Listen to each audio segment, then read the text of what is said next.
तो चलिए फिर बच्चों क्लास को स्टार्ट करते हैं। और आज के इस वीडियो में हम आपको इंग्लिश पढ़ना सिखाने वाले हैं कि आप अंग्रेजी को कैसे पढ़ सकते हो।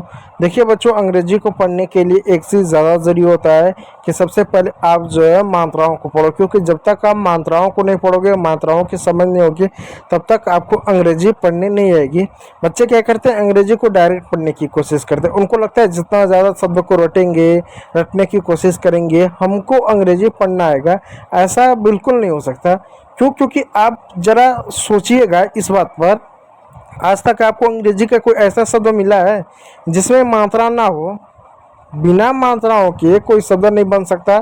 आप अंग्रेजी का एकदम छोटा सा शब्द उठा लीजिए, जैसे मैं लिखता हूँ ऑन, क्या इसमें मात्रा नहीं है? मैं अच्छे से थोड़ा सा लिख दूँ, हैंड राइटिंग थोड़ी अच्छी हो जाए।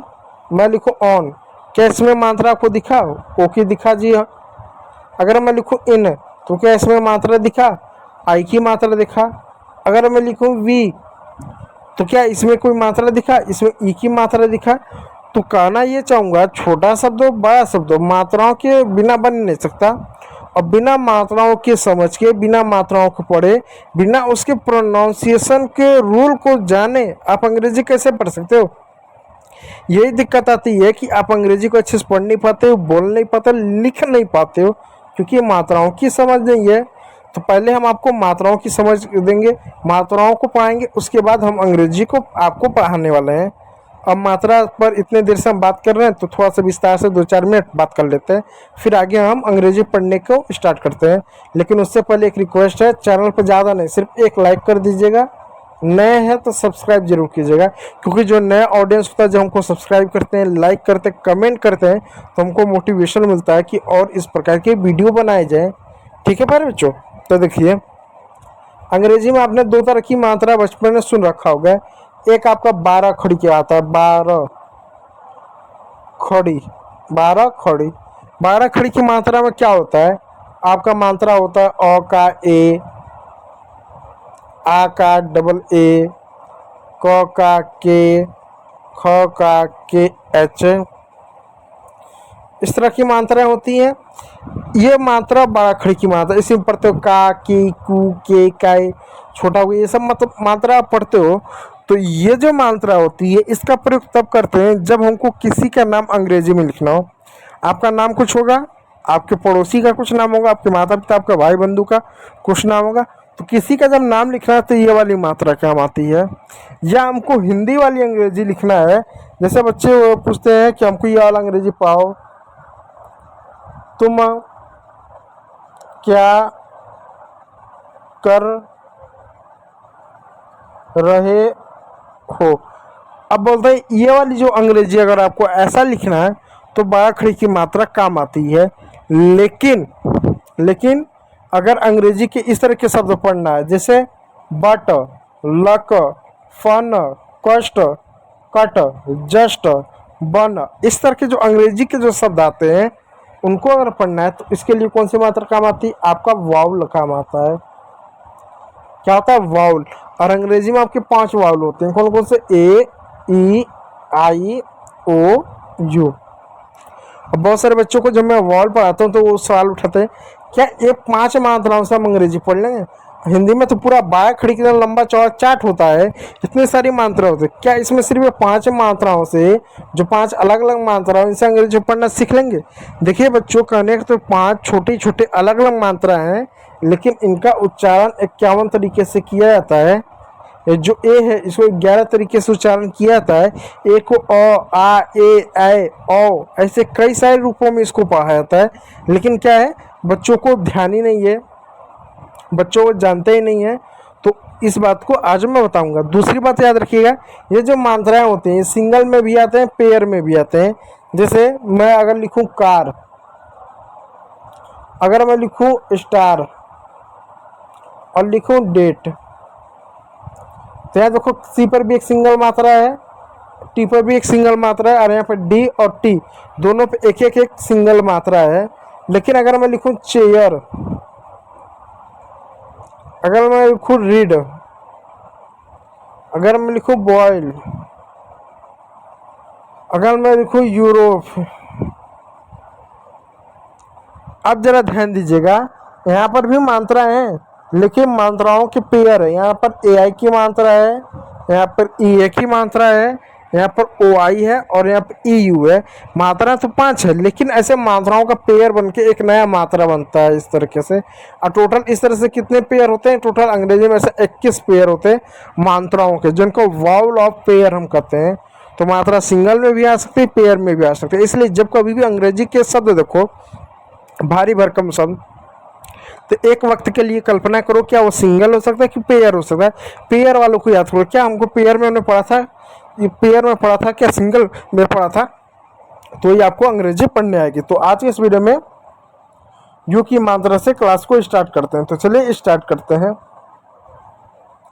देखिए क्या है, जब 2 या 3 कॉन्सोनेंट के बीच में यू आता है तो यू को हम अ पढ़ते हैं। और हिंदी में यू की कोई मात्रा नहीं होती है, आ का डंडा होता है। इसलिए यहाँ पर यू क्या होगा? साइलेंट होगा। और क्या एक तरह से साइलेंट है, जैसे यहाँ पे एक शब्द बी यू टी, बी को लिखेंगे ब, यू का अ होगा तो मात्रा कोई नहीं होगा इसलिए साइलेंट है। टी का ट हो गया बट। उसी प्रकार एक और शब्द है एल यू सी के, एल का क्या ल हो गया, यू का क्या होगा? साइलेंट होगा। सी के का क्या हुआ? क हो गया लक। ठीक है, इस बात को अब पूछोगे सी का भी क होता है, के का भी क होता है, इसलिए हमने एक क हमने लिख दिया, हो गया लक। उसी प्रकार प्यारे बच्चों यहाँ पे एक और शब्द है एफ यू एन। अब यहाँ पर एफ को फ लिखेंगे, यू का साइलेंट होगा, एन का न हो गया। क्यों यू साइलेंट हो जा रहा है? क्योंकि यू जो है 2 या 3 कॉन्सोनेंट के बीच में आ रहा है, उसको ध्यान दीजिएगा। 2 या 3 कॉन्सोनेंट के बीच में आ रहा है ना। देखिए इसमें भी 2 कॉन्सोनेंट आया, इसमें 3 आया, इसमें 2, इसमें 2। तो जहाँ भी 2 या 3 कॉन्सोनेंट के बीच में यू आए वहाँ पर वो साइलेंट होगा। जैसे B U double N, B का क्या लिखेंगे? ब लिखेंगे, यू का अ होगा साइलेंट होगा, डबल एन का न लिखेंगे। जब कोई कॉन्सोनेंट 2 बार आए एक जैसा हो तो एक बार लिखते हैं, बन हो गया। उसी प्रकार आपका आर यू एन रन हो गया। ठीक, इस बात को याद रखिएगा। लेकिन कुछ अपवाद को भी याद रख लिएगा, जैसे पी यू टी, इसको पट नहीं इसको पुट पढ़ते हैं, यहाँ पे यू की मात्रा पढ़ते हैं क्योंकि यह अपवाद है। ठीक, चलिए रूल नंबर 2 की ओर चलते हैं कि जब अंग्रेजी के किसी वर्ड में यू आए, यू के बाद एक कॉन्सोनेंट हो और कॉन्सोनेंट के बाद ई हो तो ई साइलेंट होगा। ठीक, और यू को यू पढ़ेंगे लेकिन उससे पहले वाला कॉन्सोनेंट को हम आधा लिखेंगे। अभी समझाता हूँ, जैसे देखो सी यू बी ई, यू आया, हाँ यू आ गया,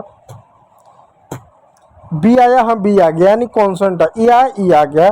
यू को क्या यू पढ़ेंगे लेकिन उससे पहले वाला कॉन्सोनेंट आधा होगा, सी यू बी ई। सी का क्या हो गया? आधा क हो गया। यू का क्या हुआ? यू हो गया। बी का क्या हुआ? ब हो गया क्यूब। उसी प्रकार एक और शब्द है, यहाँ आप देख सकते हैं T U B E, T का क्या हो गया? ट हो गया। यू का क्या? यू की मात्रा हो गया। बी का क्या हुआ? ब हो गया। ट्यूब हो क्या? ट्यूब हो गया। इस बात को याद रखिएगा। चलिए यहाँ पे एक और शब्द है एन यू डी ई हो गया, एन का क्या हुआ? न हो गया। यू का क्या? यू की मात्रा हो गया। बी का क्या? ब हो गया। न्यूब हो गया, न्यूड हो गया। डी का क्या? डॉग, न्यूड हो गया। ठीक है प्यारे बच्चों, तो आपका क्या हो गया? न्यूड हो गया। तो ट्यूब हो गया, ड्यूड हो गया, न्यूड हो गया, क्यूब हो गया और रूड हो गया। इस तरह के आपके शब्द होंगे, यानी यू के बाद कॉन्सोनेंट प्लस ई, तो यू को यू पढ़ेंगे। ठीक, चलिए उसी प्रकार और शब्द को देखिएगा। रूल नंबर 3, जब अंग्रेजी के किसी भी शब्द में यू के बाद आर ई हो तो यू को क्या पढ़ेंगे? यू पढ़ेंगे। यू को क्या पढ़ेंगे? यू पढ़ेंगे। जब यू के बाद आर ई हो तो यू को यू पढ़ेंगे। कैसे? वहाँ पर भी पहला शब्द आधा होगा, बस यू पढ़ेंगे। जैसे पी यू आर ई। ठीक, अब यू है, यू के बाद आर ई है तो यू को यू पढ़ेंगे, पहला कॉन्सोनेंट आधा होगा तो पी को आधा पढ़ो, यू को यो हो गया, आर का र हो गया, ई साइलेंट हो गया प्योर। उसी प्रकार एक और शब्द है S U R E, you के बाद आर ई है तो यो पढ़ेंगे, यू को आधा सा, फिर यू का यो हो गया, आर का र हो गया, श्योर हो गया। उसी प्रकार एक और शब्द है CURE, सी का आधा का, यू का यो हो गया, आर का र हो गया, क्योर हो गया। इस बात को ध्यान दीजिएगा। चलिए नियम नंबर जो है 4 की ओर चलते हैं, देखते हैं नियम नंबर 4 क्या है। देखिए बच्चों वीडियो बहुत ज़्यादा लंबा होगा, इसलिए नियम नंबर 3 पर ही हम वीडियो को क्या करते हैं समाप्त करते हैं। और वीडियो यदि अगर अच्छा लगा हो तो लाइक कीजिएगा, चैनल पर नया तो सब्सक्राइब जरूर कर लीजिएगा। वीडियो को देखने के लिए बहुत बहुत धन्यवाद।